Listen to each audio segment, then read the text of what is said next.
Number 105 میں قرآن مجید کو بتدریج تھوڑا تھوڑا نازل کر کے نازل کرنے کی حکمت یہ بتائی گئی کہ رسول ان پر ٹھہر ٹھہر کے پڑھیں گے، ان کے لیے قرآن کو سمجھنے میں آسانی ہوگی۔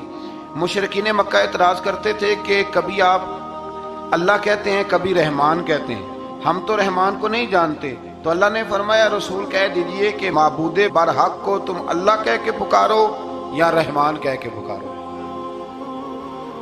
تم اسے جس نام سے بھی پکارو گے سب اسی کے نام ہے، اور اسے پکارنے میں میانہ روی سے کام لو۔ آخری آیت میں فرمایا کہ اللہ کی نہ کوئی اولاد ہے، نہ کوئی اس کی سلطنت میں اس کا شریک ہے، نہ اسے کسی مددگار کی ضرورت ہے، اور آپ اس کی کبریائی کو بیان کرتے رہیے۔ آگے شروع ہو جاتی ہے سورہ کہف۔ اصحاب کہف کا نام تو سنا نا ماشاءاللہ آپ حضرات۔ پہلے اس کی فضیلت میں ایک حدیث نہ بیان کروں؟ نبی کریم صلی اللہ علیہ وسلم نے فرمایا، یہ مسلم شریف کی حدیث ہے، دجال آئے گا قیامت کے قریب اور بڑے لوگوں کو گمراہ کرے گا، تو حضور نے فرمایا جو سورہ کہف کی 10 آیات زبانی یاد کر لے نا وہ دجال کے فتنے سے بچ جائے گا۔ اللہ توفیق عطا فرمائے۔ اس سورہ مبارکہ کی آیت نمبر 9 سے اصحاب کہف کا ذکر شروع ہوتا ہے۔ اصحاب کہف، جب حضرت عیسیٰ علیہ السلام کو اللہ کریم نے چوتھے آسمان پہ بلا لیا نا، تو دقیانوس نام کا ایک بادشاہ ہوا بنی اسرائیل کے اندر، بڑا ظالم تھا، اس نے گمراہی پھیلا دی، اور جو لوگ معاذ اللہ کفر اور شرک نہیں کرتے تھے انہیں قتل کروا دیتا۔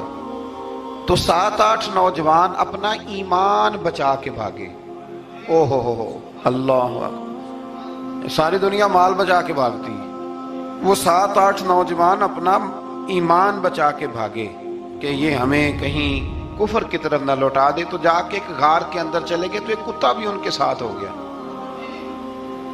انہیں کتے کو بڑے روڑے مارے کہ یہ اگر بھونکے گا، آواز نکالے گا تو ہم پکڑے جائیں گے، ہم نے تو چھپنا ہے۔ پر اس کو نہ ولیوں سے پیار ہو گیا تھا، اس نے کہا بھگاؤ جتنا مرضی مجھے، فطرت میری ہے کہ میں بھونکتا ہوں، پر جب اللہ کے ولی ہوں تو پھر میں ادب کرتا ہوں۔ یہ قرآنی واقعہ ہے۔ اچھا، یہ عین وہ واقعہ ہے قرآن مجید کا کہ جو بہت ساری چیزوں پر ویسے ہی نص ہے اور بہت ساری زبانیں ویسے ہی گنگ ہو جاتی۔ تو وہ 6-7 لوگ تھے، وہ چلے گئے غار کے اندر، جا کے انہوں نے پناہ لے لی۔ بادشاہ کو پتہ چل گیا کہ غار کے اندر ہے۔ اچھا، اللہ کی قدرت، جیسے ہی داخل ہوئے انہیں نیند آ گئی، یہ سو گئے۔ اور قرآن مجید کہتا ہے، قرآن مجید کے یہ لفظ ہیں کہ کتا غار کے منہ پر بازو پھیلا کے بیٹھ گیا، گویا اپنے مالکوں کی خدمت کر رہا ہے۔ اب میاں صاحب کی ایک بات کر لیں درمیان میں۔ میاں صاحب فرماتے ہیں، جنہ تنا وچ عشق نہ رچیا، کتے ہونا تھی چنگے، اور چلو مالک دے کر راکھی کر دے، صابر بھوکے ننگے۔ یہ دیکھو نا کہ اتنا تو ان کے اندر بھی کمال ہے۔ اپنے نا دونوں بازو پھیلا کے، کتا بھی غار پہ بیٹھ گیا، ان کو نیند آ گئی۔ بادشاہ نے پتہ کرایا کہاں بھاگ کے گئے، تو کہا وہ غار کے اندر ہیں۔ بادشاہ کہنے لگا کہ ان کی سزا یہ ہے کہ ایک دیوار چن دو غار کے منہ میں، غار کوئی بند کر دو۔ جس بندے کی ڈیوٹی لگائی نا غار چننے کی، بندہ بڑا نیک تھا، اس کو دیوار بنانے کا ذمہ دیا۔ اس نے نا دیوار بھی بنائی اور ایک تختی پہ نا سب کے نام لکھے، اور وہ تختی ایک صندوق میں رکھ کے وہاں بند کر دی، اور اسی طرح کی ایک تختی اس کے نیچے لکھا کہ ایک تختی ان کے ناموں کی نا میں مال خزانہ میں بھی بند کر رہا ہوں۔ اللہ تبارک و تعالیٰ کی قدرت کے بعد مفسرین نے لکھا ہے وہ 100 سال تک سوئے رہے، اور بعض نے لکھا ہے کہ 300 سال تک سوئے رہے۔ 300 سال کے بعد اس طرح ہوا کہ حکومتیں بدل گئیں۔ بیدروس نام کا ایک بادشاہ آ گیا، وہ بڑا نیک دل تھا، اس نے ہر طرف حضرت عیسیٰ علیہ السلام کی شریعت کا پھر سے نعرہ بلند کیا۔ اب نا کچھ لوگ ایسے تھے جو منکر ہو گئے تھے کہ مرنے کے بعد دوبارہ کیسے اٹھیں گے۔ بادشاہ ایک دن حجرے میں گیا، جا کے دعا مانگی، یا اللہ کوئی ایسی بات دکھا جس سے لوگوں کا ایمان پکا ہو جائے۔ اس طرح کے بادشاہ ہوا کرتے ہیں۔ تو رب کریم نے کہا میں نے تو پہلے یہ راز چھپا کے رکھا ہوا ہے، کھول دیتے ہیں۔ اس نے دعا مانگی، اور ادھر کیا معاملہ ہوا، ایک چرواہا بکریاں چرانے والا وہاں سے گزرا۔ اس نے سوچا یہ دیوار ہے، اگر اس کا منہ کھول لوں نا کبھی تو میری بکریاں یہاں تھوڑا سا دھوپ کے اندر سستا لیا کریں گی۔ اس چرواہے نے کیا کیا کہ اس نے وہ دیوار گرائی تاکہ میری بکریاں اندر جایا کریں۔ وہ دیوار گرائی تو اس نے اندر 6-7 لوگ سوئے ہوئے دیکھے، اور کتا بھی سویا ہوا دیکھا۔ اللہ تبارک و تعالیٰ اپنی قدرت سے، اپنے فضل سے ان کی کروٹیں بھی بدلتا رہا، اپنی قدرت سے۔ ایک طرف انسان پڑا رہے نا تو اعضاء گل جاتے ہیں، ان کی کروٹیں بھی بدلی جاتی، مناسب روشنی بھی دی جاتی، حرارت بھی۔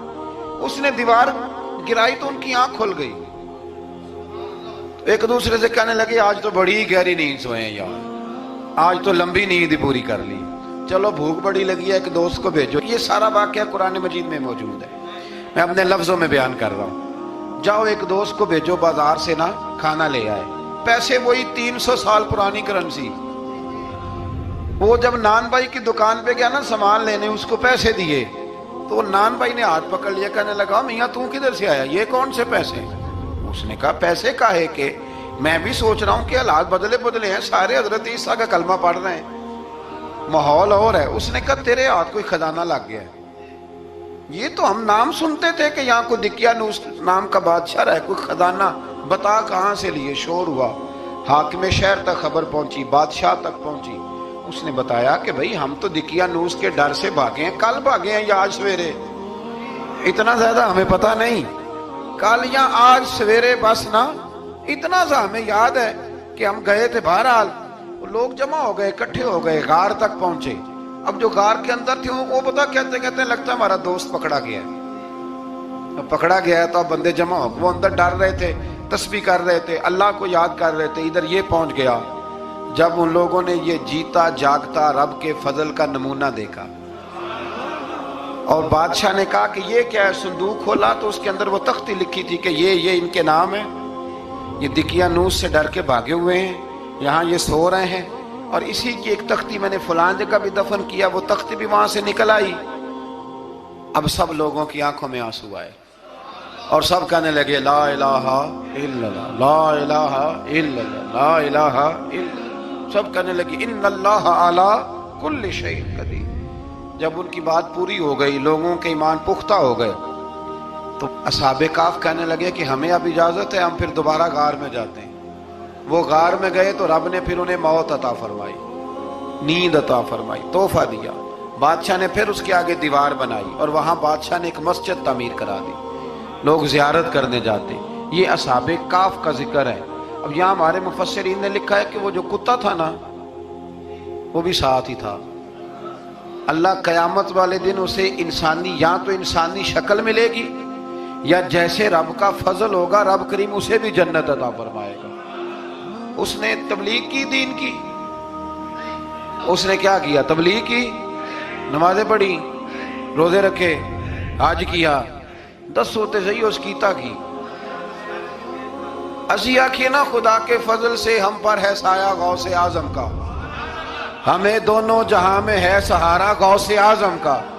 لوگ پریشان ہو جاتے ہیں، کہتے ہیں کس طرح کی بات کرتے ہو؟ تو میں نے کہا اصل میں تیرا عقیدہ کچا ہے، وہاں تو کتا چلا جائے ولی کے پاس تو رب اسے جنت دے دیتا ہے، تو جیگتا جاتا مومن جائے تو اللہ کیوں فضل نہیں فرماتا؟ اس سے آگے نا پھر آیت نمبر 32 ہے، اس میں اللہ تبارک و تعالیٰ نے 2 لوگوں کا واقعہ بیان کیا ہے۔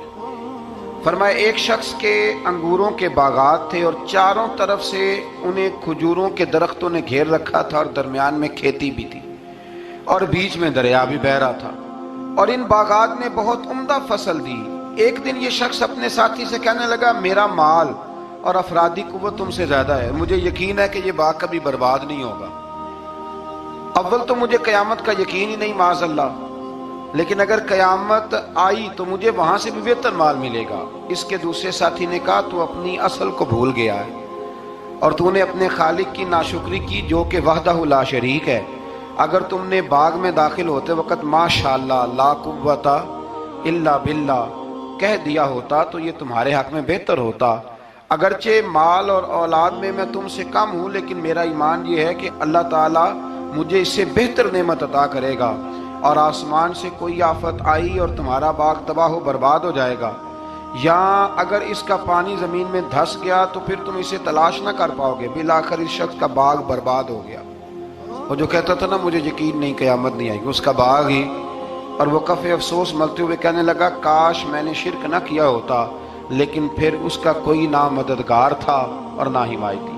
آیت نمبر 45 میں اللہ تعالیٰ نے دنیا کی زندگی کی ناپائیداری کو ایک مثال سے بیان فرمایا کہ آسمان سے بارش نازل ہوئی، گھنا سبزہ نکلا، پھر وہ سوکھ کر چورا چورا ہو گیا، جسے ہوا اڑا کے لے گئی۔ مال اور بیٹے تو محض جیتی دنیا کا سنگار ہے، جب تک تم زندہ ہو تب تک مال بھی ہیں اور بیٹے بھی ہیں۔ والباقیات الصالحات، اگر کچھ ہے باقی رہے گی تو تمہارے اچھے اعمال باقی رہیں گے، اور اگر اولاد نیک ہوئی تو وہ بھی باقیات الصالحات میں شامل ہو جائے گی۔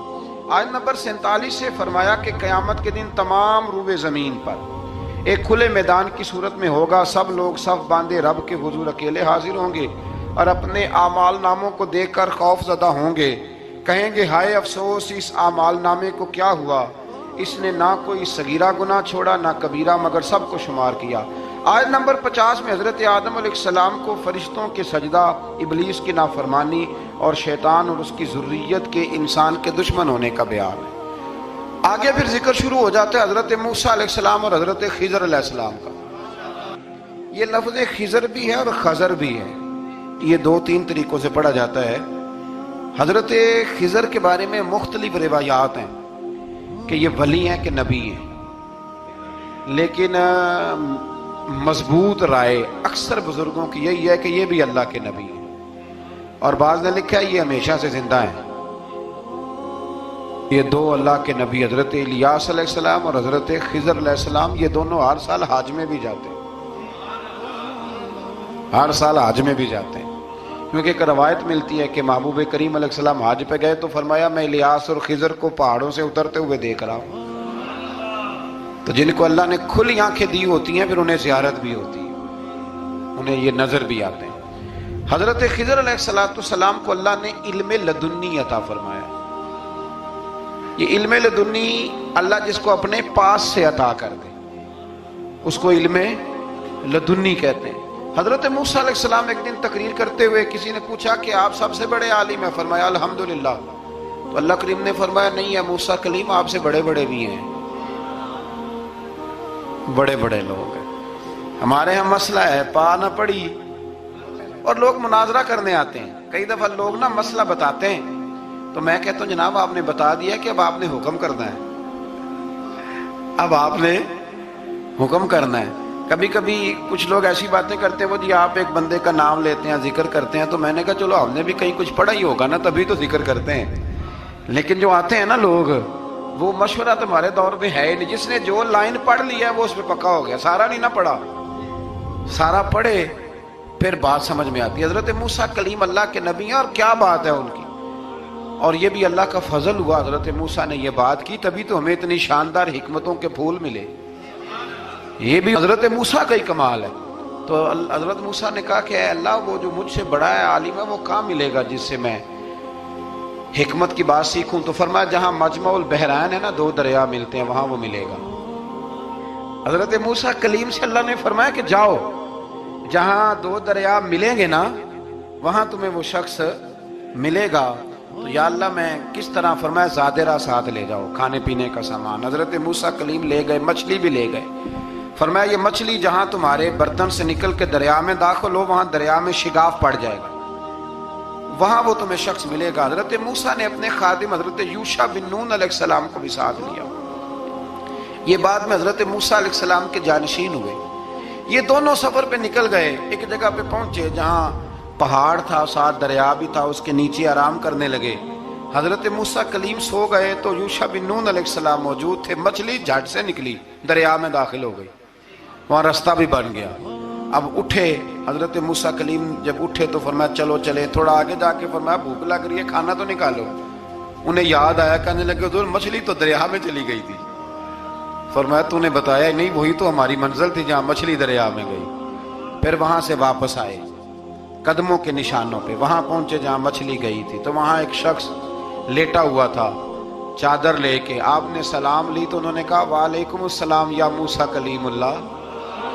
تو آپ نے فرمایا آپ کون ہیں؟ فرمایا میں وہی ہوں جس کو آپ تلاش کر رہے ہیں۔ تو فرمایا آپ نے مجھے کیسے پہچانا؟ فرمایا جس رب نے تمہیں بھیجا ہے نا اس نے ہی مجھے بتایا ہے کہ موسیٰ آ رہے ہیں، موسیٰ آ رہے ہیں۔ اب حضرت خضر نے جو کچھ فرمایا وہ بھی بڑا شاندار ہے۔ فرمایا موسیٰ کچھ باتیں ایسی ہیں جن کا آپ کو علم ہے اور مجھے نہیں، اور کچھ ایسی ہیں جن کا مجھے علم ہے اور آپ۔ اللہ اکبر، یہ کبھی ہماری سمجھ میں بات آ جائے یہ کبھی سمجھ میں آ جائے. کچھ باتیں ایسی ہیں جس کا مجھے علم ہے اور یہ بڑے بڑے سیانے بندے نہیں مانتے. بڑے بڑے میں عالم ہوں جی، تو آپ عالم ہیں میاں ایک شعبے کے، لیکن بہت سارے دنیا میں شعبے ہیں نا. دین کے عالم کا درجہ سب سے بڑا ہے، لیکن قانونی مشاورت کرنی ہے تو آپ وکیل سے کریں گے. گاڑی کے بارے میں پوچھنا ہے تو کسی مکینک سے پوچھیں، لیکن آپ بن کے نہ بیٹھ جائیں. فرمایا جس کا آپ کو علم ہے مجھے نہیں، اور جس کا مجھے علم ہے ان میں سے آپ کو نہیں. تو کہا میں پھر آپ کے ساتھ رہنا چاہتا ہوں اور میں وہ سیکھنا چاہتا ہوں جو آپ بتا رہے ہیں. تو حضرت خضر فرمانے لگے صبر کر لیں گے میرے ساتھ. یہ سب سے مشکل کام ہے، یہ سب سے، یعنی ہر بات کی تو یہاں لوگوں کو وضاحت چاہیے. کھانسے بھی تو آپ کو بتانا پڑے گا کھانسے کیوں، ہنسے بھی تو آپ کو بتانا پڑے گا ہنسے کیوں. بھئی بزرگ ہیں، بزرگوں کی باتوں میں حکمتیں ہوتی ہیں، لیکن ہم حکمت کی طرف جانے کو تیار نہیں ہوتے. ہمیں تو فوری طور پہ جواب چاہیے، حل چاہیے. حضرت موسیٰ علیہ السلام جناب خضر کے ساتھ چلے. فرمایا صبر کروں گا، میں چلتا ہوں آپ کے ساتھ. دریا کے قریب گئے کشتی میں بیٹھنے کے لیے، تو کشتی والوں نے حضرت خضر کو پہچان لیا، بغیر کرائے کے سوار کرایا. اور جب پار اترنے لگے تو حضرت خضر نے کشتی کا ایک تختہ ہی توڑ دیا. حضرت موسیٰ کہنے لگے یہ آپ نے کیا کیا؟ انہوں نے نیکی کی، آپ نے تختہ توڑ دیا. فرمایا آپ کو کہا تھا نا آپ نے صبر نہیں کرنا، آپ کو کہا تھا نا. فرمایا چلو میں صبر کروں گا. تھوڑا آگے گئے تو ایک نوجوان لڑکا، ابھی چھوٹی عمر ہے، وہ ملا. حضرت سیدنا خضر علیہ السلام نے اسے قتل ہی کر دیا. فرمانے لگے آپ نے قتل ہی کر دیا؟ ایک قرآن مجید ہے بھائی. میں کبھی کبھی سوچتا ہوں یہ ہم کسی درویش کی بات سناتے تو بندے اڑ جاتے، فتوے نکلتے کہ نہ نکلتے. میرا خیال ہے ہر مسجد سے نکلتے، اور فتوے ایک ایک جتنے مسجد میں نمازی ہوتے سب کے ہاتھوں میں فتوے ہوتے. قتل کر دیا، قتل ہی ہو گیا بندہ. تو حضرت سیدنا موسیٰ علیہ السلام فرمانے لگے آپ نے قتل ہی کر دیا. فرمایا میں نے کہا تھا نا آپ نے صبر نہیں کرنا. آپ فرمانے لگے چلو اگر اب میں بولا نا تو بے شک آپ مجھے علیحدہ کر دیجیے گا. حضرت موسیٰ کلیم اب بولا تو علیحدہ کر دیا. ایک بستی میں داخل ہوئے، بستی کے لوگوں سے پانی مانگا تو انہوں نے پانی بھی نہ دیا، آرام کرنے کو جگہ بھی نہ دی. پر وہاں ایک دیوار گر رہی تھی، حضرت خضر علیہ السلام نے سیدھی کرنی شروع کر دی. ساری دیوار بنائی. تو حضرت موسیٰ کہنے لگے کن لوگوں کی خدمت کر رہے ہو جنہوں نے پانی بھی نہیں دیا، انہوں نے پانی تک نہیں پوچھا. فرمانے لگے بس بھئی آپ نے وعدہ کیا تھا کہ اب بولیں گے تو بے شک علیحدہ کر دینا. آپ بولیں اب آپ کا اور میرا ساتھ زیادہ نہیں چل سکتا. آپ بولیں، جو بول پڑے نا غلامی کرے تو رستے لمبے چلتے ہیں، اور جو بولے نا جس کو وضاحتیں چاہیے ہو وہ غلام نہیں ہوتا، اس کے ساتھ پھر باتیں لمبی. ہاں تو آنکھ بند کر کے چل. ہاں آزم جاتے لائیے ہی نہ تجھے لائیے تھے. پھر آنکھ بند کر کے پیچھے چل کے بات ختم ہو گئی. حضرت خضر علیہ السلام نے جب کہا نا کہ اب آپ کا وعدہ ختم ہو گیا، فرمایا میں آپ کو جانے سے پہلے حکمت بتاتا ہوں. یہ وہ علم ہے جو اللہ نے مجھے اپنے پاس سے عطا فرمایا، یہ وہ ہے جو علم لدنی ہے. کہا جناب کیا مطلب؟ فرمایا وہ جو میں نے تختہ توڑا تھا نا، تو یہ مسکین بچے ہیں جن کی کشتی تھی، تو دریا کے اس پار بادشاہ کھڑا تھا، وہ جو صحیح صحیح کشتیاں ہوتی تھی قبضے کر لیتا تھا، اور جو تھوڑی سی ٹوٹی پھوٹی ہوتی تھی نا وہ چھوڑ دیا کرتا تھا. تو میں نے تھوڑی سی کشتی ان کی اس لیے توڑ دی ہے تاکہ دیکھے گا تو چھوڑ دے گا، اس لیے میں نے بھلا کیا ہے. اور فرمایا وہ جو بچہ میں نے قتل کیا نا وہ شروع سے ہی کفر کا دل دادا تھا، اس کے ماں باپ نیک تھے. اگر بڑا ہوتا جوان ہوتا تو ہو سکتا ہے ماں باپ کو بھی کفر میں مبتلا کر دیتا. اب اس کے بدلے اللہ انہیں صالح بیٹا عطا فرمائے گا. تو یہ بھی میں نے اللہ کے دیے ہوئے علم سے کیا. اور فرمایا یہ جو دیوار میں نے نبی ہو کے یا ولی ہو کے مزدوری کر کے دیوار بنائی ہے نا، اللہ اکبر. فرمایا یہ دیوار عام لوگوں کی نہیں، یہ یتیم بچوں کا خزانہ ہے دیوار کے نیچے. یہ گر جاتی تو خزانہ ظاہر ہو جاتا. اور بچائی اس لیے ہے کہ وکان ابوہما صالحا، ان بچوں کا باپ نیک آدمی تھا. ان کا باپ، قاضی ثناء اللہ صاحب پانی پتی فرماتے ہیں ڈائریکٹ باپ نہیں تھا، 7ویں نسل میں جا کے باپ بنتا تھا. سن لیں یہ بھی بات، ایک بندہ نیک ہو تو اس کی 7 نسلوں تک رب خزانوں کی بھی حفاظت فرماتا ہے.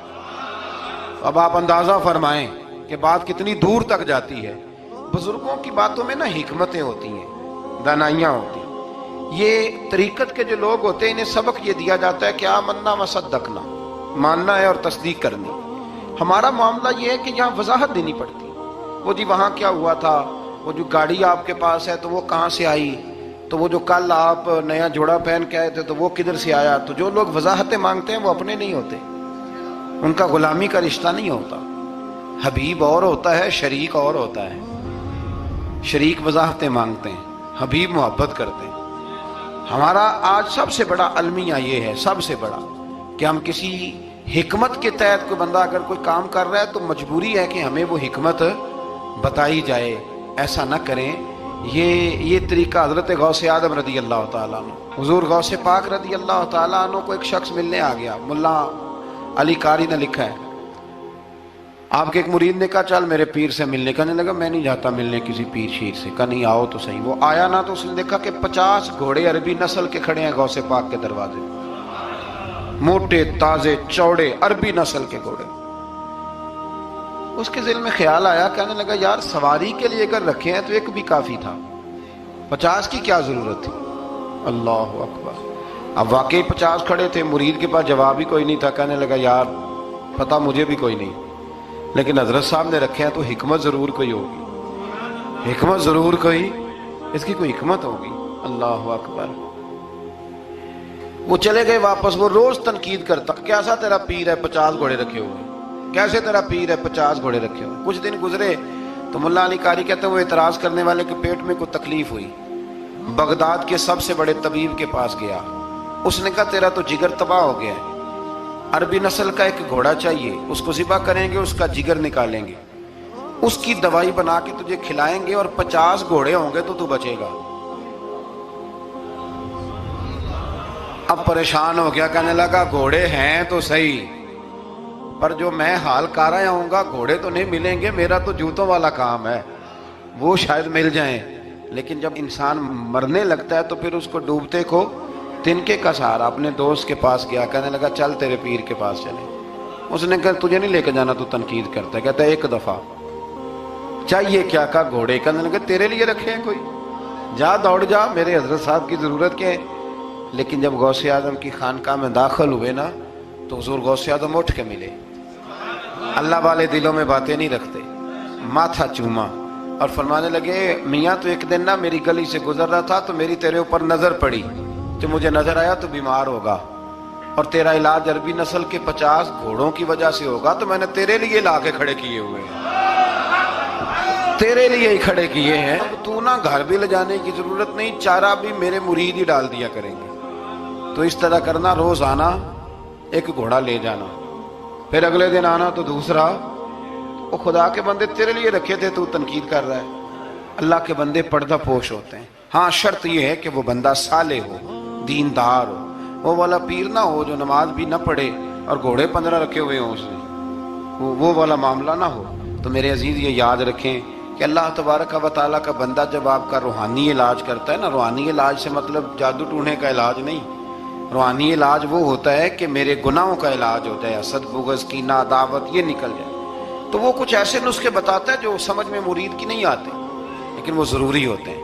انہی نسخوں کو استعمال کرنے سے انسان کا فائدہ ہوتا ہے۔ جی کرنے والے لوگ ہمیشہ کامیاب رہتے ہیں، وہ ماں باپ کے آگے کریں، استاد کے آگے کریں، شیخ کے آگے کریں، اور جن کو وضاحتوں کی ضرورت ہوتی ہے، ہاں ایک شرعی بات ضرور ہے، وہ ضرور سن لیں۔ اگر آپ کو کہیں کچھ شرعی قباحت نظر آئے جو قرآن و سنت سے ٹکراتی ہو تو وہ آپ پر فرض ہے آپ اپنے مرشد سے پوچھیں۔ کتنی بڑی بات کر رہا ہوں، یعنی جو چیز قرآن و سنت سے ٹکرا رہی ہو اس کی وضاحت طلب کرنا ضروری ہوتا ہے، اور جو دین سے نہ ٹکرائے اس پر آپ وضاحتیں پوچھتے ہیں تو پھر اس کا مطلب ہے کہ آپ علاج کرانے میں سنجیدہ نہیں ہیں۔ اللہ تعالیٰ قرآن مجید کو سمجھنے کی توفیق